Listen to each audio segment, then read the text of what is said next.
It's Monday, March 2nd. I'm your host, Jason Moser, and on today's financial show, we've got a fun interview for you.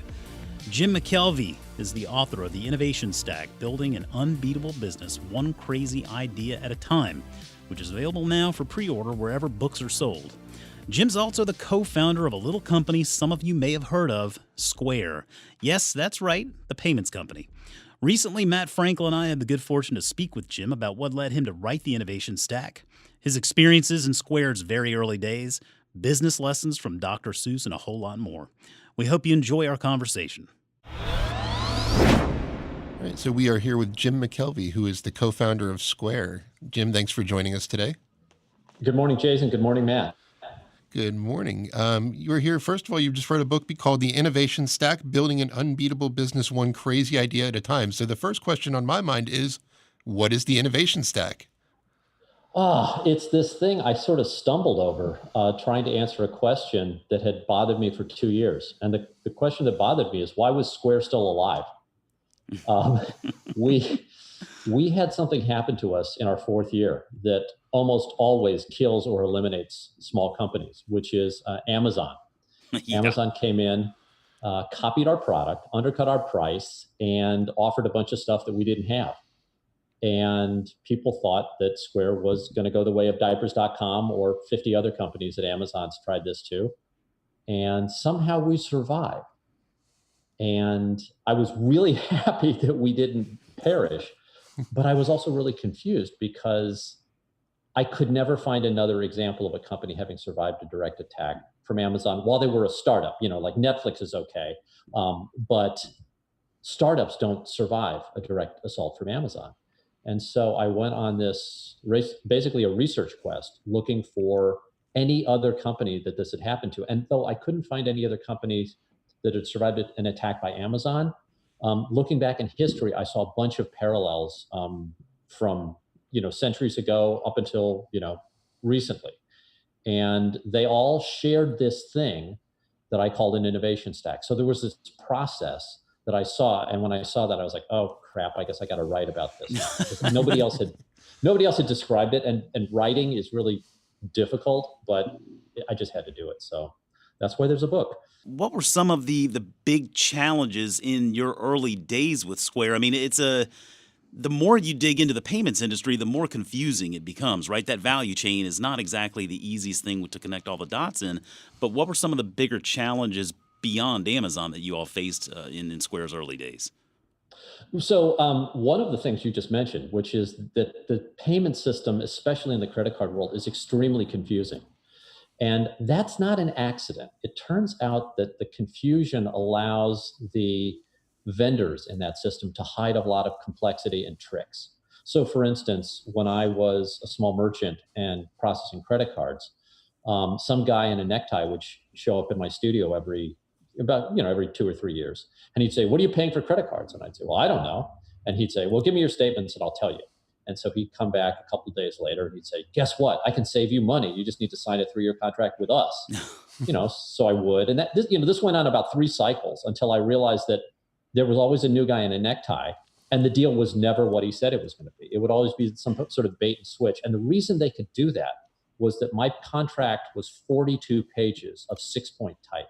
Wow. There were so many tricks and gotchas that no merchant really had any idea. So that confusion, what you just pointed out, that was not an accident.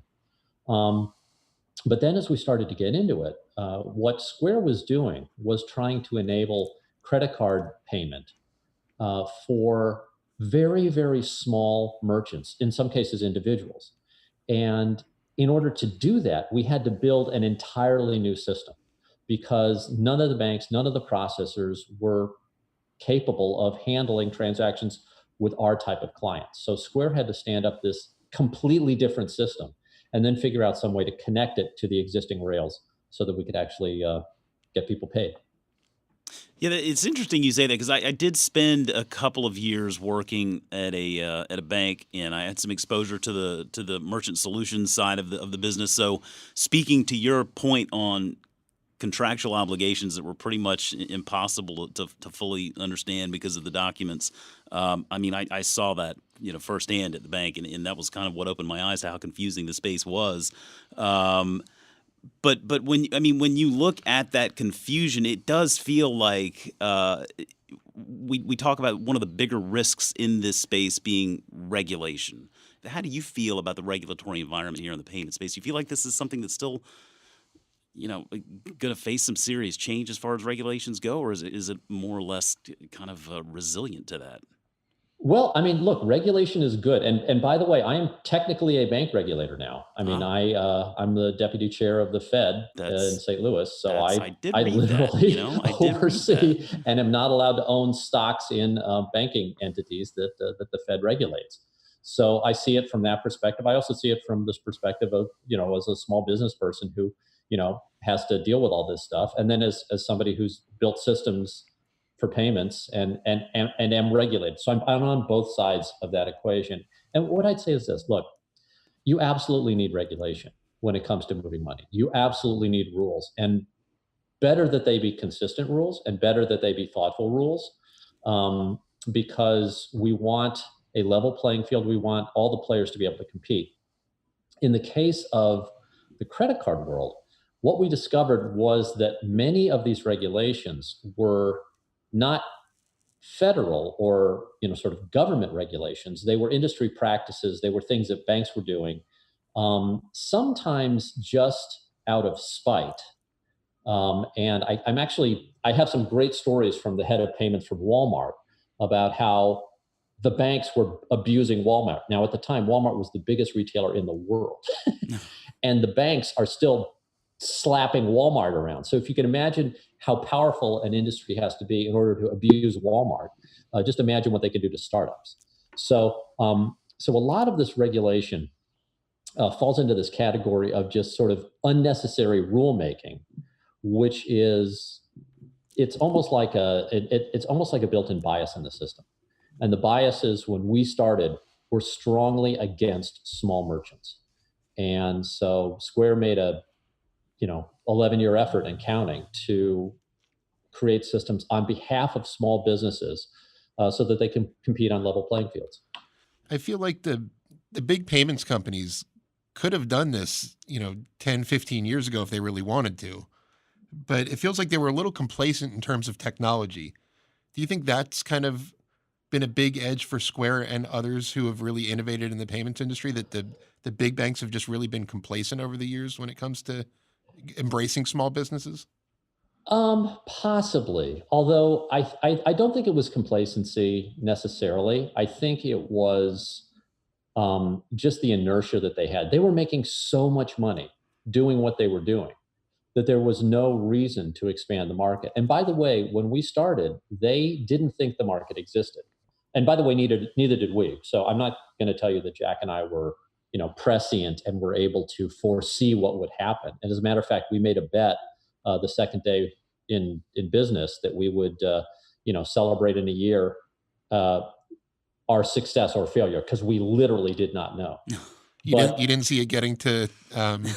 $100 billion of payment volume or anything No, like that? we didn't. Look, I mean, I wish we had, I wish we were that, that farsighted. No, we were very, we were in a situation that many entrepreneurs are in. And by that, I mean, we were building something that had never been built. And if you're building something that has never been built, you don't know if there's anyone who wants to buy it. Okay, so now everybody's raving about electric cars and how cool electric cars are. But it was funny, when I was starting Square, like back in 2008, I was actually working on an electric car company. At the time, there were basically no electric cars, and Tesla hadn't really come out yet. And I was trying to build an open source electric vehicle because I thought they had a lot of advantages. But when I went around to the various, folks I know in the auto industry, they all said, "Oh, well, people don't want electric. People don't want electric. They'll never want that. They'll never drive it." And of course, you can't argue with them because, well, there are no electric cars, so there's no market. What we saw at Square was the same thing. The big banks, I think very rationally, were concentrating on their big businesses that were making a lot of money for them, and they were ignoring all the small guys. And whenever one of them would try to serve a small guy, they'd get killed because they didn't have the tools to do that. And what Square ended up doing, and actually it sort of gets back to the thing that allowed us to survive an attack by Amazon, was that we built an entirely different ecosystem to serve the small merchants. And it was not just one or two things, but 14 different things that we had to do in order to move that first dollar for a little guy. Sure. Well, actually, let's rewind the clock then. A lot of our listeners, I'm sure, don't know the story of the early days of Square. Will you kind of just briefly share how the idea came into your head? So Jack Dorsey and I have known each other for almost 30 years now. We have been buddies and sometimes co-workers. He used to work for me at another company that I actually still own. And right after Jack was kicked out of Twitter for the first time, I reconnected with him over Christmas. He came back to St. Louis, where we're both from, and we were hanging out. And he told me what they'd done at Twitter, and I got really angry because this is my buddy, and he'd started Twitter, and they kind of kicked him out, which was really sort of despicable. And I said, I got some time. We should go back to California and get even with those guys. And Jack, to his credit, was like, well, why don't we do something more positive? so I was like, okay, well, what do you want to do? He's like, I don't know. We'll start a company. I was like, cool. You have an idea? He's like, no. Do you have an idea? I was like, no. So we started brainstorming about business ideas. And we came up with this idea that was sort of a journaling app. It was actually Jack's idea. And I don't think either one of us were that psyched about it, but we'd already hired our first employee, so we had to do something. So I went back to my studio. So I'm a glass blower in St. Louis. I have a hobby of making stuff that nobody needs out of glass, right? I'm an artist, right? And it's a hobby, but it used to be a profession, and I take it pretty seriously. And I was back trying to sell a piece of glass to a lady who had an American Express card, but she didn't have a Visa or MasterCard. And we don't take Amex at my studio. So I said, well, do you have an Amex? I said, I can't take an Amex card. Do you have a Visa? And she's like, oh no, my husband has the Visa card. And she was buying this ridiculous piece of glass. And I knew her husband, if he found out how much money she was about to spend on this thing, would shut it down. And so I lost this sale, and I was upset because it was a phone sale. It was this lady calling me over the phone, and I was looking at my phone, and it was an iPhone at the time. I think it was an iPhone 2. And I was so angry because my expectation of my phone is that it does anything. It turns into an email server or a camera or a video recorder, or like it turns into a book or a TV. Like my phone magically becomes whatever I want it to, but it couldn't magically become a credit card reader. And I said, this thing needs to magically become a credit card reader just for me. I didn't know if anybody else had that need, but for myself, I wanted it. So I called up Jack on the same phone, and I said, hey man, I think I got a problem for us. I think I have something that's worth fixing. And by the way, I'm really angry about this. So let's use that anger as our motivation.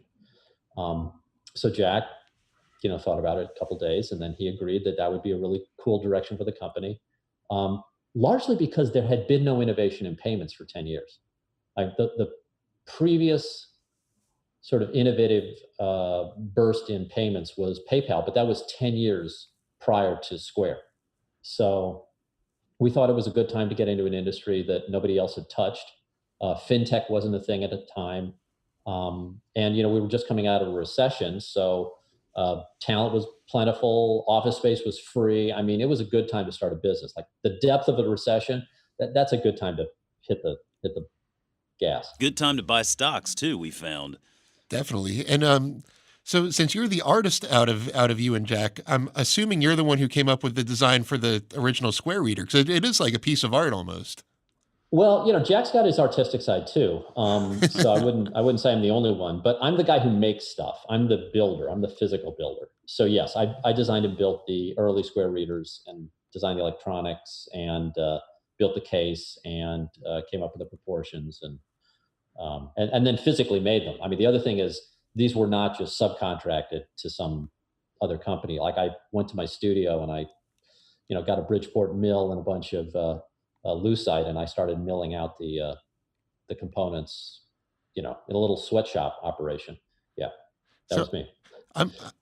I ask because one, I think you won a modern art award, I think, for the Square Reader.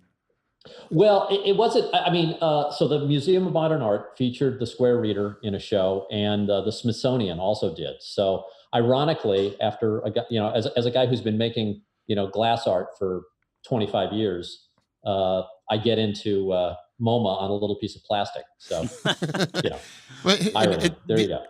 the other reason I ask is because I feel like that was the design itself was a big differentiator. All of a sudden, not only could you plug this little thing into your phone and accept credit card payments, but it was an aesthetically pleasing design too that I think appealed to a lot of because a lot of your target market is artists and and in my local craft market, for example, everybody has a Square Reader. So I think the design could have been a big part of the innovation itself. Would you agree with that?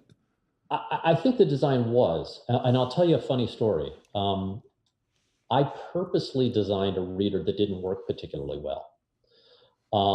And I'll tell you what happened. So before Square, I was hanging out in Japan a lot. I was in Tokyo, I had an apartment in Tokyo, and my girlfriend, who's now my wife, lived in Tokyo, and she took me to this store called Loft. And if anyone of your listeners has been to Loft, they'll know what I'm talking about. This is a store that sells nothing but phone charms. Okay. We're talking about like an entire retail store with nothing but little baubles you put on your phones. And the Japanese were obsessed with these things. You would watch, some guy walking down the street with like a dreadlock of phone charms, Hello Kitty, like banging on his head as he, sort of barked into his phone. This was the Japanese culture. And I looked at these little charms and I thought, wow, it would be cool for the Square Reader to be something that could be sold at Loft. And it had this certain quality of, it had to be small and cute and precious and like a piece of jewelry.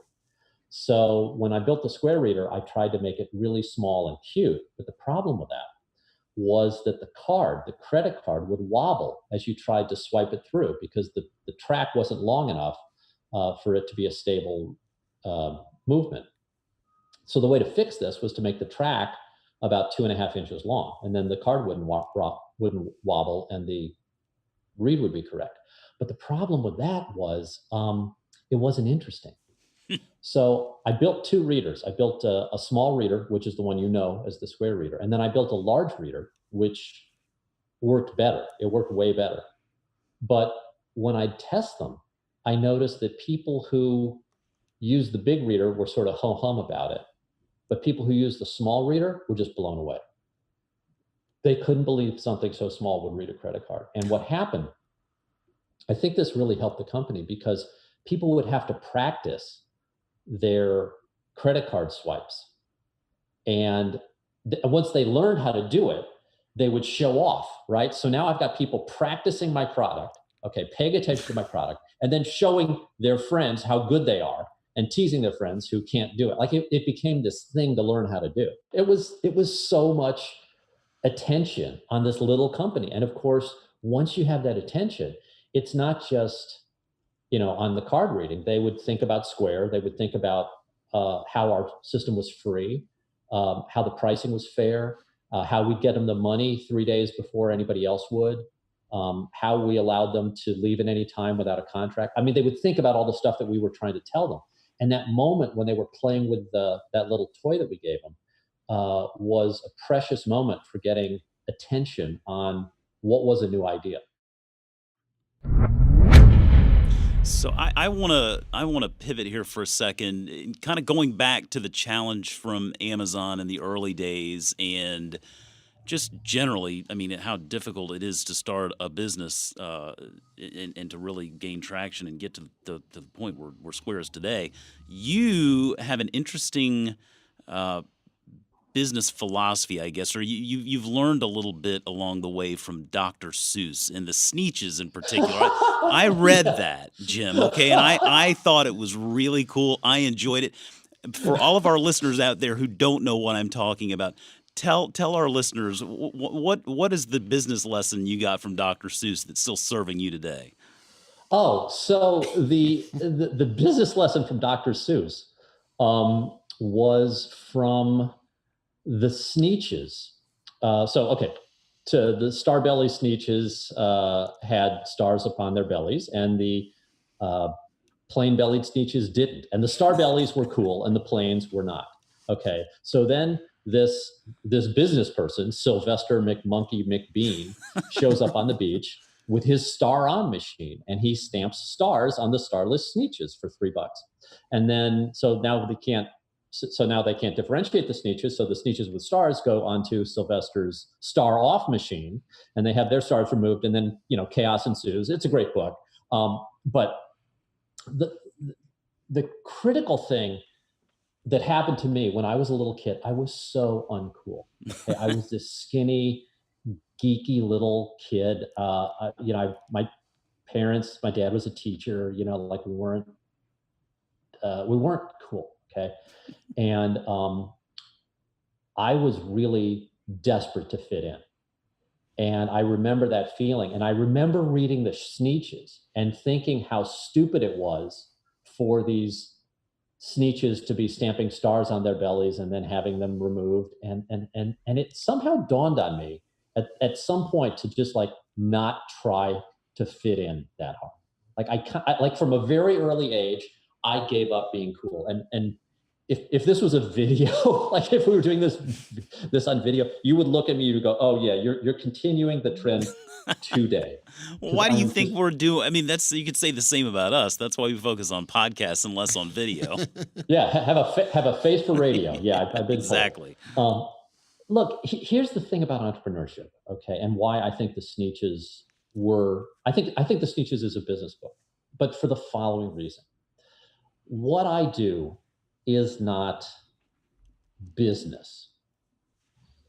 It is entrepreneurship. And what I mean by that is I don't do things that have been done before. I do things that have not been done before. So if you look at all the stuff that I've done, basically, I mean, like serving on the Fed, okay, people have done that before. But I mean, the companies that I've started, the nonprofits that I've started, all have this thing in common, which is there was nothing to copy when we started. I mean, we would love to copy something that worked, but we didn't have anything. So I end up having to build things that haven't been built. And because of that, I take a lot of grief. So in the early days of Square, like one of the executives from a $4 billion payment company took me out to dinner and told me for 2 hours what an idiot I was for trying to serve small merchants. He was like, "You're stupid. You don't understand payments. You're going to lose all your money." I mean, he just berated me. And you know what? I had to sit there and take it because I couldn't argue. If you do something new, if you do something that has not been done before, you will feel so alone because you don't have any company. And that's a feeling that is never comfortable, but you can kind of get used to it. And I, over the years, have kind of gotten used to it. I'm so accustomed to people coming to me and saying, "Well, that ain't going to work." And then I say, "Well, I think it will." They say, "Well, prove it." And I can't because, the only way to prove it is to point to another example of the same thing working somewhere else. Well, that doesn't exist. So being a starless sneetch at an early age was, it was a real help to me. Yeah. So speaking of something that is kind of polarizing, it doesn't fit in, and a lot of people tell me that I'm an idiot because I like, is cryptocurrencies. Speaking of something that I know for a fact Jack Dorsey is a big cryptocurrency advocate. I went through his Bitcoin tutorial on Square's website. What are your thoughts about how that could be kind of an innovative concept in finance going forward? I know you can't talk about too much of what Square's doing, but so the good things about crypto is you don't need permission. Like nobody can regulate, nobody can tell you what to do. That allows for tremendous speed, both in terms of what you're allowed to build and what you're allowed to transact. The problem with that, however, and my views differ from my co-founders a little bit, and that is I'm worried about anonymous payments because they tend to be vectors for crime. So what I have thought with crypto is that there are going to be some very angry governments that do not like their citizens avoiding taxes. They do not like enabling, criminal activity, and that those governments are likely to regulate in ways that will be sort of unknown, but probably pretty heavy-handed. So I think we're just seeing the beginning of this. Now that said, I love what blockchain can do. I love the speed. I love the utility of it. I love the openness of it. So there's a lot of good stuff, but we're early days. And the thing that has not happened yet is government stepping in. You've seen it a little bit in China. Okay, the government of China is starting to step in, but there is, I think, more to come there. And I'm cautious when it comes to the cryptos, because I think there's going to be a new there has to be some sort of next step with governments coming in, and I don't know what that's going to be, but my guess is that if it's typical government regulation, it's going to be pretty heavy-handed. So one thing we've enjoyed following here, one thing our listeners enjoy following, in Square is a recommendation in our services. Another company that's a recommendation, Shopify, two very popular companies in our foolish universe and investment ideas that have done very well for listeners. But to see the competitive jockeying that is going on between Square and Shopify, it's becoming more interesting because you see two companies that they started off in different areas, but it seems like they're both working their way to becoming more the same thing.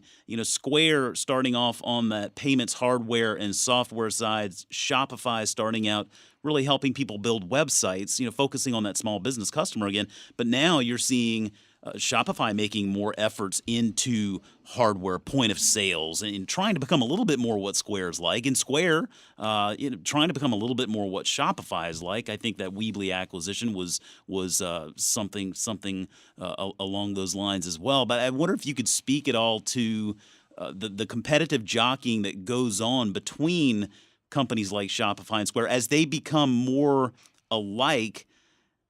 I still feel like you got to own both of these businesses. I mean, it seems like a really big market opportunity for both companies to exist and succeed, don't you think? Oh yeah, I mean, and you don't typically have singular points in these larger markets. And look, I've got a lot of respect for the folks at Shopify, and I think both companies are responding to market need. So you see two companies who are both trying to serve their customers really well, and the customers have similar needs. Some of their customers are our customers, and vice versa. And it's natural that those needs are going to be reflected in product lines that are going to overlap to some extent. So yeah, that's natural and probably healthy. There's definitely a big opportunity going in payments, and Square's historically focused on, the physical merchant side of it. How much do you worry about e-commerce disruption, and is that kind of why Square is pivoting toward, with the Weebly acquisition and trying to become more of a kind of all-in-one we're merchant? not pivoting. So so the pivot is sort of an abandonment of the previous direction. Sure. Okay. What we're doing is we're adding features that our customers want. So yes, online sales. Yes, absolutely. Have we added that? Yes. Are we continuing to work on it? Sure. Are there a bunch of other things that we're adding on top of that? Absolutely. So it's an ecosystem that is growing all the time, and it's getting pretty good. Like the goal here is, I want a business to be able to focus on what they do. Okay. So if your business is cutting down trees, okay, then cut down trees. Okay. Don't run an accounting firm. Don't run a payroll operation. Don't become your own tax company. If you think about what happens, especially with small business, is that the small business person typically spends only a fraction of their time doing their actual business. They spend the rest of their time, wrangling payroll or handling a loyalty program, or balancing their bank books, or trying to figure out how to get credit, or there are all these things that distract you from your actual business. And so what Square's doing is we're trying to make that stuff just disappear. So you just use Square. We have a dozen wonderful products that will, make your payroll hassles go away, make your loyalty program manage itself. You need a line of credit, we got that too. So just make all those other things sort of fade into the background. So now you focus on what you're good at. What's your business doing? That's where you should be spending your time. What's a good example of a business out there today that exemplifies the innovation stack? I mean, any companies out there that really have impressed you in the way that they've been able to grow and evolve? And you can't say Amazon. Yeah, no Amazon. So I can't say Amazon, although I would say they've got a fantastic innovation stack at Amazon. They really have been a maverick in online commerce for decades. But the classic one that I use a great example of in the book is IKEA. Okay. Oh yeah. And what IKEA is, the couple of things that are interesting about IKEA. First of all, furniture has to be the industry that has the least innovation in the world. Okay, because we have had furniture for millennia. Since mankind was able to, sort of shape trees into stumps, like we have had tree stumps to sit on. Like if you would think of an industry that doesn't have innovation potential because it's just been done completely, it was furniture. And if you look at what IKEA did, they completely revolutionized furniture to the point where it is now possible for normal people to afford new furniture. And this was not always the case. When I grew up and went to college, everybody in college had stolen milk crates and 2x4s as shelves, and these days they all have these beautiful IKEA things. And IKEA has really revolutionized furniture. And the question is, well, what in the world did they do? And the answer was they built an innovation stack. And by an innovation stack, I mean they were prevented from copying. So the key to an innovation stack is you have to do things that have not been done before. And since copying what has been done before is almost always, sort of the first move, there has to be something preventing you from that. And what I found in IKEA's case, and this is why it's such a perfect parallel to what happened at Square, was that Kamprad, the founder, was actually kicked out of Sweden. They basically boycotted him. There was a boycott. They kept him out of the factories. They kept him physically out of the trade shows. They wouldn't let him sell his work. I mean, they wouldn't let him go to the fairs where all the other furniture stores were selling. I mean, he was basically a starless sneetch. Okay. And then they kicked him out. They basically said, you can't manufacture your stuff in Sweden. So he had to go to Poland, and he had these old factories in Poland, but the factories needed retooling. Every time they kicked Kamprad out, he invented something else, and he invented. He kept innovating, eventually coming up with the thing that you now know of as IKEA. But a lot of the things that IKEA does were first in the world. Okay, so the catalog showroom, where you have a catalog in your hand, but all the merchandise is there in front of you so you can touch it. Well, that's revolutionary. Okay, IKEA invented that. Knockdown furniture. They didn't invent that, but they perfected it. The warehouse showroom, they perfected it. So they did all these things. And then when they were pretty viciously attacked by the existing furniture industry, they were able to survive. I think I can't help but feel like maybe the cinnamon rolls are really the key differentiator, though. I mean, it's impossible to walk out of an IKEA without a pack of those cinnamon rolls. And the hot dog. Oh my God. And the hot meatballs. dog. We're sitting here talking about Yes. IKEA. It's a restaurant and a furniture store. I mean, that really is at the end of the day what this is all about, right? Food. That's the answer. Oh, food in a ball pit. I mean, if you can't dump the kids in the ball pit, you're missing the best 4 hours of couple time you're going to get this weekend. Bury the kids in balls and boost their immune system and get some shopping done. I mean, it's a great combination. We have all been there. He is the author of The Innovation Stack, Building an Unbeatable Business, One Crazy Idea at a Time. You can pre-order now wherever books are available. Mr. Jim McKelvey, thanks so much for taking the time to join us this week. Yes, thank you, Jim. Jason, thank you. Oh, let me tell you one other thing, because why would anyone pre-order a book? The answer is because I'm giving away a comic book along with it. Ah, yes, the graphic novel idea. Yeah. So true confession, I don't particularly like reading business books. I think they're boring. And when I started to write this, I thought I didn't want to write another boring business book. So the original draft of my book was a graphic novel. It switched from text to graphic novels in a way that I thought was really cool. But then I gave it to my publisher and they were like, "You idiot. People use e-readers people use audiobooks. No one's going to read this thing if it's half comic. So what I did was I split the comics off and I published it myself, and you get a copy for free if you pre-order. So if you pre-order, you not only get the book, but you get the comic book, and you'll learn about the world's most badass banker. Well, that is an offer that we just can't refuse. There you go. Some bonus for Fool listeners. Jim, thanks again. Yeah, thank you, Jim. Matt, Jason, thank you so much. Bye-bye. And that's going to do it for us this week, folks. Remember, you can always reach out to us on Twitter at MF Industry Focus, or drop us an email at industryfocus@fool.com. Let us know what you thought of the interview, give us ideas for future shows, or, hey, just tell us about the latest stocks you bought. As always, people on the program may have interest in the stocks they talk about, and the Motley Fool may have formal recommendations for or against. So don't buy or sell stocks based solely on what you hear. Thanks to Austin Morgan for his constant innovation behind the glass this week. For Matt Frankel, I'm Jason Moser. Thanks for listening, and we'll see you next week.